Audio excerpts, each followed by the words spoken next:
This is section 5.5. We're going to look at problem 5, but before we do, we want to talk about the property of logarithmic equality. It says if I have log base a of m equal to log base a of n, then that can only be true if and only if m and n are equal.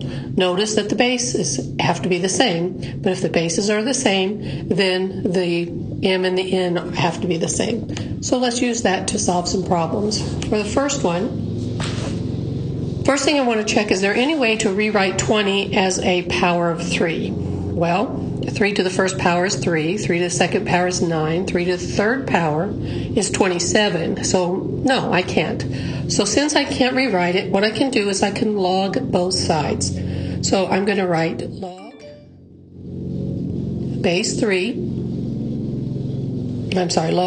of 3 to the x power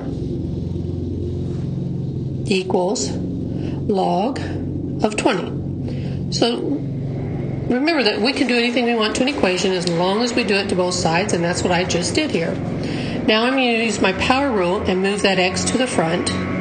So that's going to give me x log of 3 equals log of 20. Now I want x by itself, so I want to divide both sides by log 3. So the answer is x equals log of 20 over log of 3. Now, if we were in class, because we're not allowing you to use calculators, that would be the answer. But on IXL, you're going to be able to use your calculator, and now because we're teaching remotely, you'll be able to use your calculator, so you'll type that into your calculator to get an answer, and round it to whatever place my math lab tells you to round it to. Let's go to problem B. So for this one, I'm going to log both sides. So I get log of 5 to the x plus 1 power equals log of 15. Now, using that power rule again, that exponent goes to the front. When it goes to the front, make sure you make it a quantity. So it'll be x plus 1 times log of 5 equals log of 15. We're going to divide both sides by log of 5. On the left-hand side, the log of 5's reduce, so we get x plus 1 equals log of 15 over log of 5. Now, some of you are going to try to want to reduce this. You can't reduce that. You have to leave it like that. Now we want x by itself, so we subtract 1 from both sides, and we get log of 15 over log of 5 minus 1. And that's the answer if we were still in class, but on my math lab, you of course will put that into a calculator to get a value. All right, let's go to this one. This time we're not going to log both sides, we're going to ln both sides.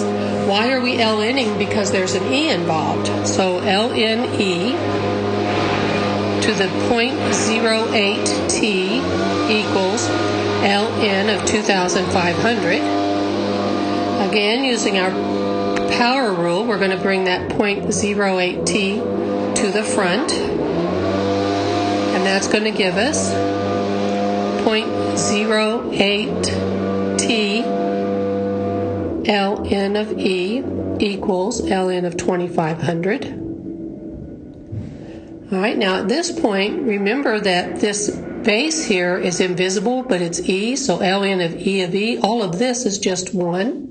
So that's all gone. So we get 0.08t equals ln of 2,500. And I want t by itself, so I divide both sides by 0.08. So I get t equals ln of 2,500 over 0.08. And again, at this point, you pick up a calculator, put that in your calculator to get your numerical answer. And the last one, I'm going to log both sides, so I get a log of 4 to the x plus 3 power equals log of 3 to the negative x power. Bring my exponents to the front, so I get x plus 3 log of 4 equals negative x log of 3. Now, this one's a little different. I'm going to have to distribute that log of 4 here. So I get x log of 4 plus 3 log of 4 equals negative x log of 3. Now I'm going to add x log of 3 to both sides, so I get x log 4 plus x log 3, and I'm going to subtract 3 log of 4 from both sides, equals a negative 3 log 4. Now I can factor the x out, so I get x times log of 4 plus log of 3 equals a negative 3 log of 4. Now I divide both sides by log 4 plus log 3. And I get x equals negative 3 log 4 over log 4 plus log 3. Now we could do some other simplifying and little tricks here, but we're not going to. Don't spend the time doing that. Go ahead and put that in your calculator, and that's going to give you the answer.